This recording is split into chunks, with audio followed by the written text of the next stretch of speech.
I'm sorry, I just remembered to push record, so sorry about that.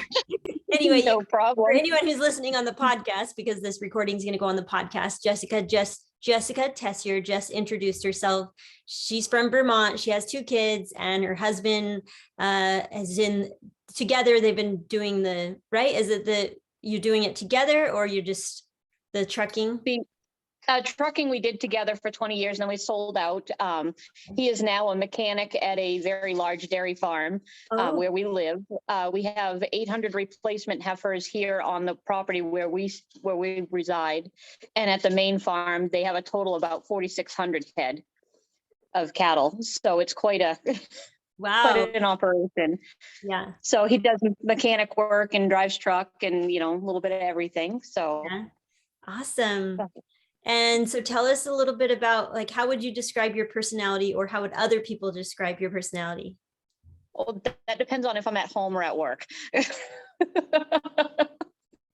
I tend to be, I'm pretty easygoing, but I'm direct and to the point. Let's get things done. We have things to do. We've got an agenda for the day. Let's do it. If you sit there and, what are we doing? Oh, I don't know. That's going to drive me crazy. We have things to do. Let's get it done.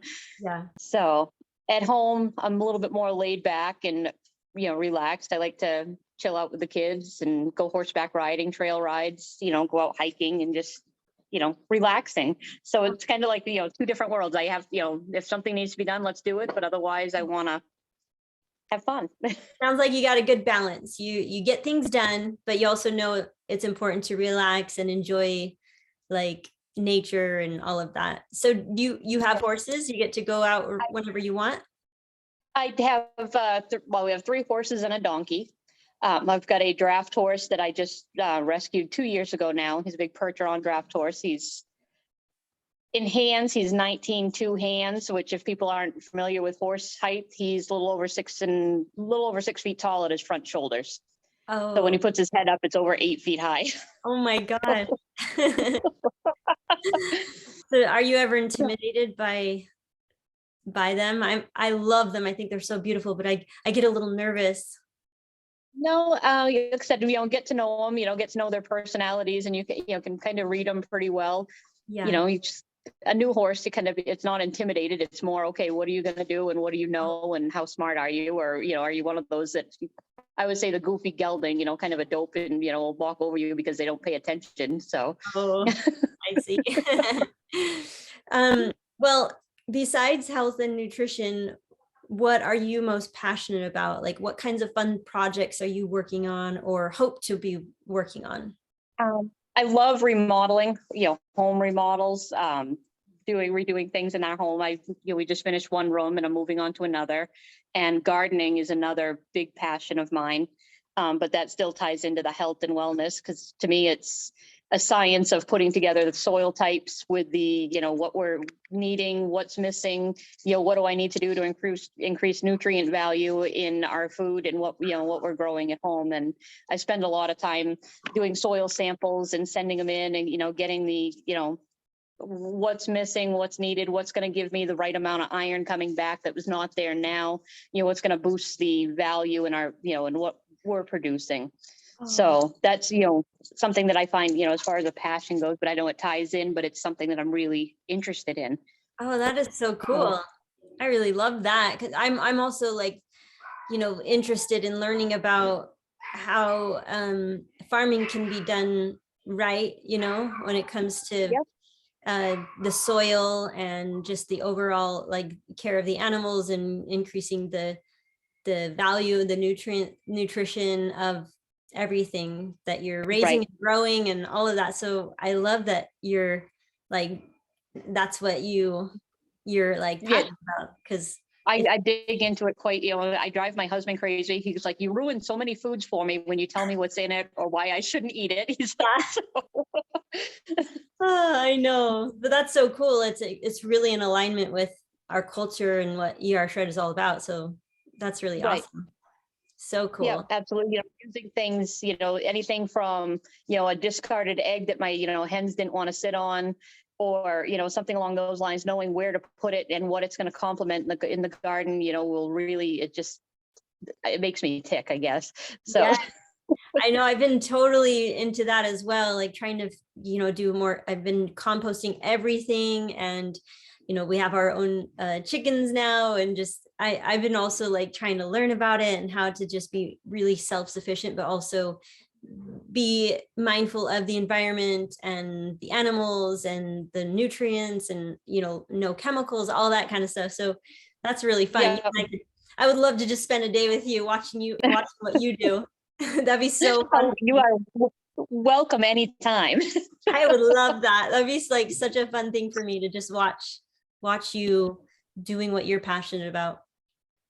Yeah, like I said, it's interesting, and it's sharing it with my kids. My daughter's really diving into it, so it's helped. It's even more so when you can share it with somebody that shares that interest and passion. So that's so great. How old is your daughter? 17. 17, and you have another daughter or a son? No, son. A son and a daughter. Oh, that's cool.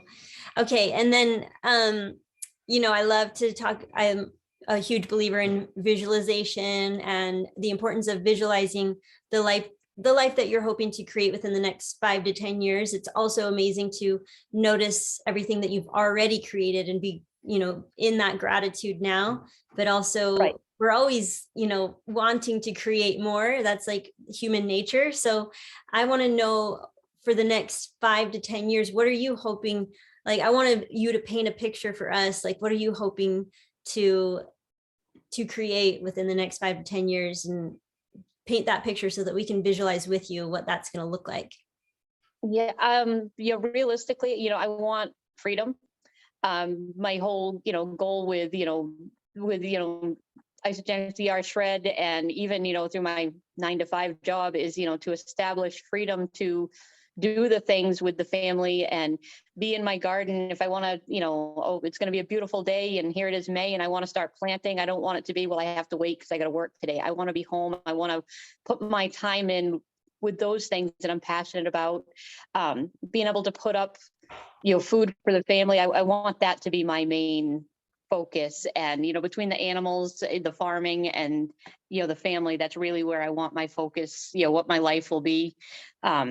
My son has bought a house. Like I said, he's 19, but he bought a house next door to us. Oh. So we're right. I can see his house when I look out my window, and it's like, saying my daughter wants to put a place out back as well. So it's like, they all want to stay right here. They're like, we can have our own little commune of, I say commune, I don't like that word, but, our own little area where, we can go to mom's for this and help with that. And, and that's really what the overall goal is to be able to, focus everything on family and time and self-sufficiency and just doing what we want to do, what we're all passionate about. Oh my gosh. Whether it be hunting or gardening or farming. And oh my gosh, I love that so much. It's like every parent's dream to, it's not that we want to have our kids be supporting them the rest of their lives, because we do want to see them become independent and self-sufficient themselves. But I think that all of us can agree that it would be a dream to have your kids nearby and then the grandkids. And it's just like, what a dream that is. And to be working on your garden and raising the animals and all of that together, like what a beautiful dream that is.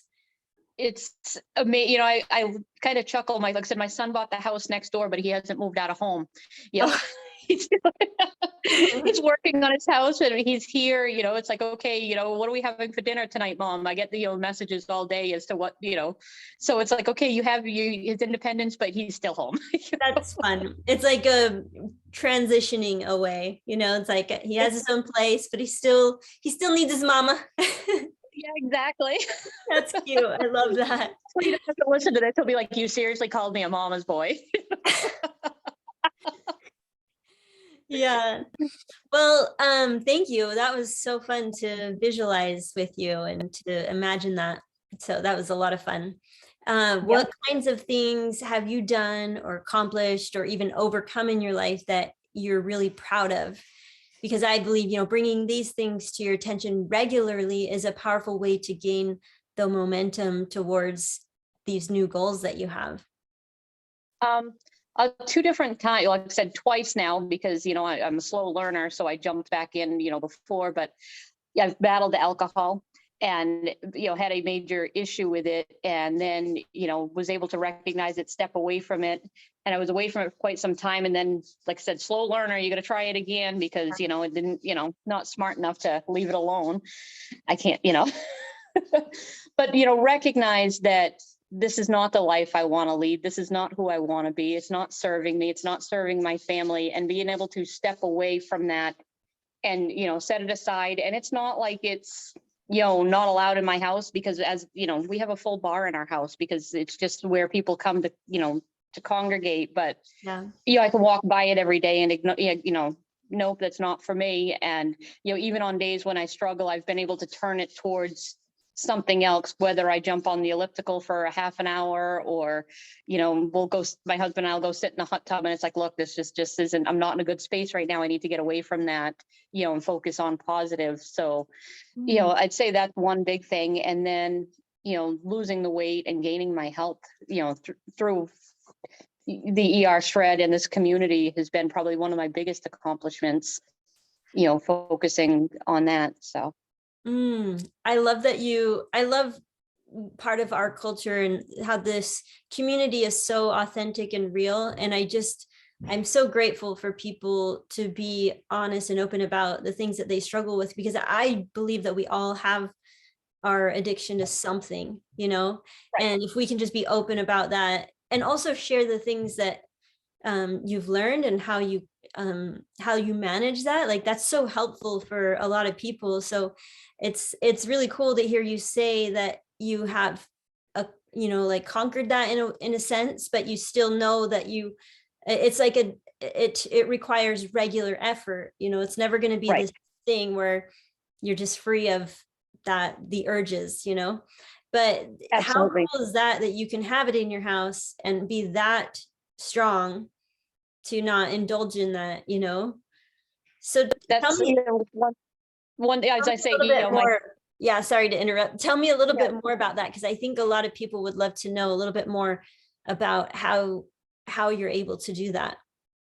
I should have brought it down. I have vision boards. I have things written up, I have sticky notes on my windows, on my mirrors of, you're better than that. Like I said, I'm sitting at the bar right now, and on my bottle of whiskey that I have sitting here, that is mine, that one of these days you guys will all witness me shooting that with a 12 gauge when it isn't going to go in the snow and I can't clean it up. But there's a sticky note on that says, you're better than this. And different things of, hey, this is not the life I want to lead. What is important? I've got pictures of, my daughter and I doing the things that we enjoy to do together, are hanging in different places in the house. So, when you're having a tough day, those reminders are right there, telling you, look, there's more important things than than going back and diving into that and losing yourself again. Because essentially, when you succumb to an addiction like that, of any addiction, really, I think you lose yourself. You lose part of who you are. The addiction takes over, regardless of what it is, whether it be drugs, whether it be alcohol, whether it be sugar, that takes over and takes control, and you feel helpless to it.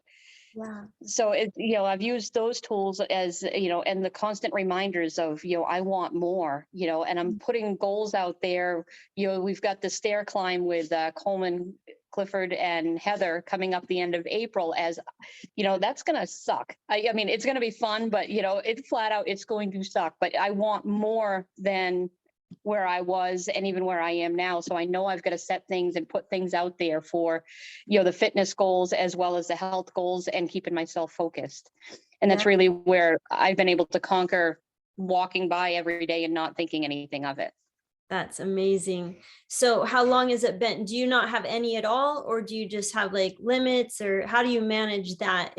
Are you like an all or nothing kind of person? I have a very addictive personality. If I like something, I like it a lot. So it's like I said, it's sitting here. It's, I don't touch it, because I know if I touch it, it's, you open that gate and it's just, and it doesn't serve what purpose, in my life, or for, it doesn't do any good for my husband. It doesn't do any good for my kids, or my health. So why bother? Why put that in when if I'm craving something, I'll go mix up a bottle, a thing of hydrate and, carry on my day if, if I'm looking for something for, different flavor or whatever. Yeah, good for you. Because I think that's important to know about ourselves, and know that we're all different.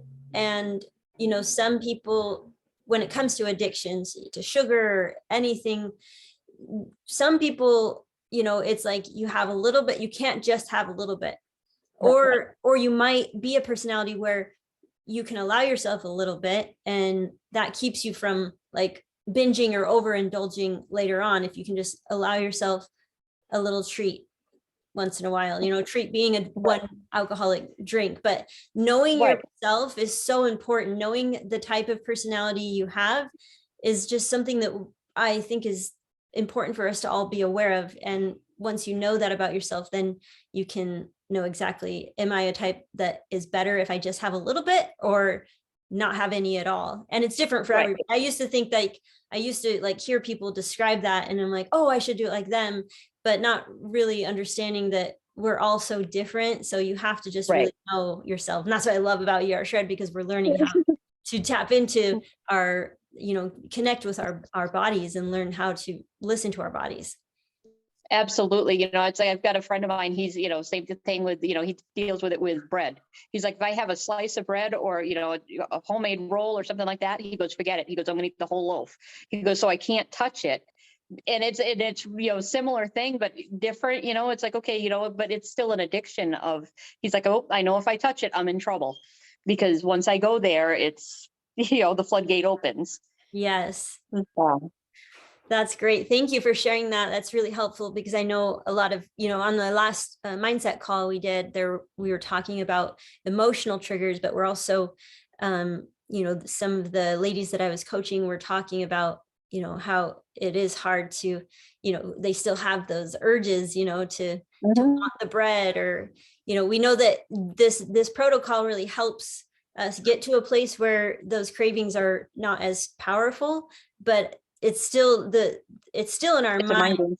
It's not just like the body is satiated and you're physically not craving it as much as you used to, but there's still the mind aspect of it, where you have to be in a good space and know yourself well enough, and know what kinds of thoughts you want to tell yourself. Like, I love that you have the sticky note on the bottle, and you're always reminding yourself, and it's all in your mind. You have to remind yourself, okay, I want something better than this. I'm sorry. Hey. UPS, our FedEx is here with a wonderful box of supplies. Ooh, yay. Well, do you want to me to wait for? I'm just gonna. No, she brings a dog's bone, so all I needed to do was let him out. So. Oh, that's so awesome. Well, to finish our call, why don't you tell us a little bit more about, well, actually, I don't want to move on too quickly. Are there any other things in your life that you feel proud of, that you've created or accomplished or overcome?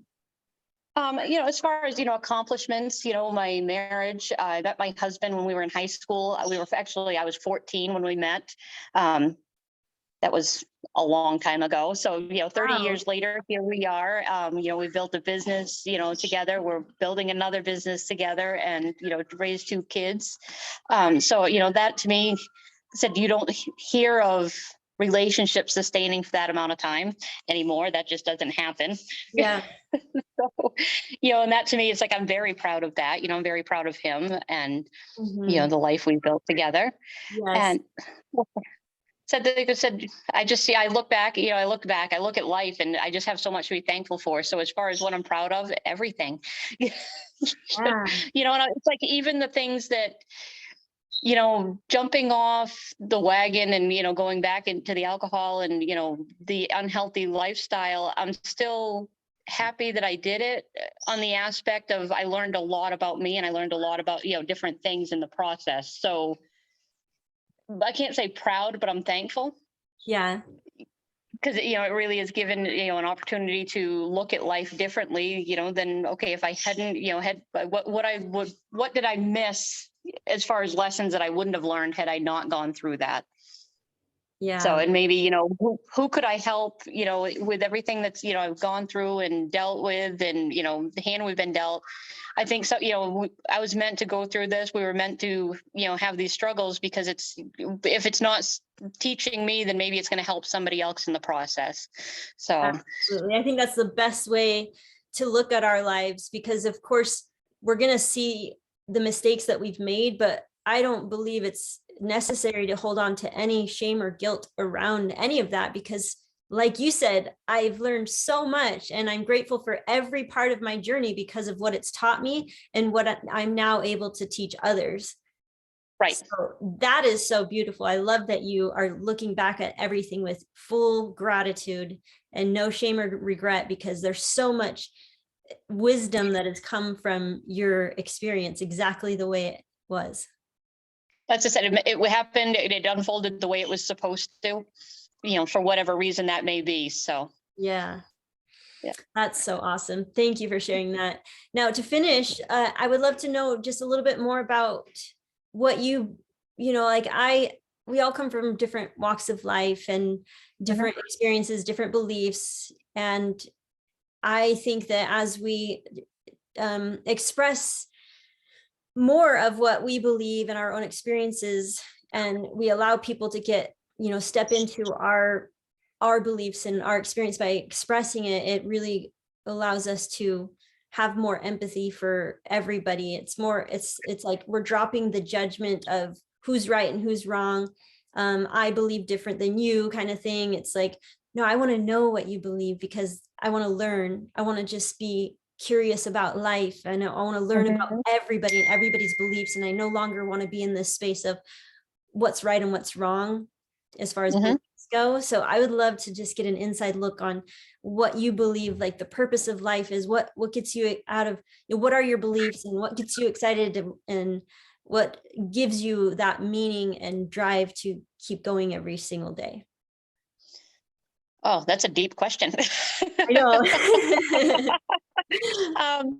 I think we were all put here to serve each other, not to be self-serving, but to serve each other, and be stewards of the land, and just all around, to me, it's like, okay, I'm here to help you. I'm here to help everybody, whether it be, with giving you some, physically helping you, or emotionally, or teaching, or, whatever that may be. I think, that, to me, it's my purpose, why I'm here. It's the same thing goes with, looking at the farming lifestyle as, okay, I'm here to protect the land. I'm here to support the animals. I'm here to, do everything possible to continue helping another life, whether it be a plant life, an animal life, a human life, to support and sustain, and, be able to, the knowledge I have or what I've learned, share with you or share with somebody else, and maybe, enhance something you're doing, change, the thought, not a matter of changing your thought process, but giving people a different way of looking at things. Because like I said, like you said, everybody has different opinions and different thought processes. It's, gardening, for instance, I could dump a ton of chemical fertilizers and grow the biggest tomatoes and the biggest pumpkins and all this other stuff, but is it healthy? Well, it's a whole different way of looking at things. It's like, okay, you can produce a lot, but if you can produce a lot and it doesn't give you anything nutritional at the same time, then what's the point? So it's just a matter of, being able to turn things and look at it from different angles and, reasoning. Am I producing because I want a large volume, or am I producing because I want quality? And do I want to show people that things can be done with quality versus, all about, mass production, in that aspect. Yeah. Oh, yes. So it's all about, leaving this earth better than when we found it. I love that, because Right. we really, and even like when it comes to others and how we can serve others, I think that's so beautiful to hear you say all that, because that alone can just give us so much meaning and purpose, because how awesome it feels to be building upon this evolution, this journey of life, and every generation adds something new and amazing. Hopefully we are doing our part to add something better, than the last generation, as opposed to harming the earth or harming our bodies by inventing something that's going to harm the environment or the animals or our bodies. Like, I love having that in mind, knowing that we're not just here to indulge and to consume and to just it's not all about entertainment and like pleasure and enjoyment as far as feeding all these urges. It's about how can we build upon the previous generations? How can we, even when we make mistakes, because I believe that, some of these new inventions, or it started out with good intent, but then, and then it turns into greed when it comes to like the mass production and like, oh, well, I want to make the big tomatoes because I'll make more money. And so I think that sometimes these inventions or these ideas come from a good place, but then it could turn into greed and not really having that type of vision, seeing the long-term effect. Like, is this actually going to benefit us all, or is this just benefiting me right now?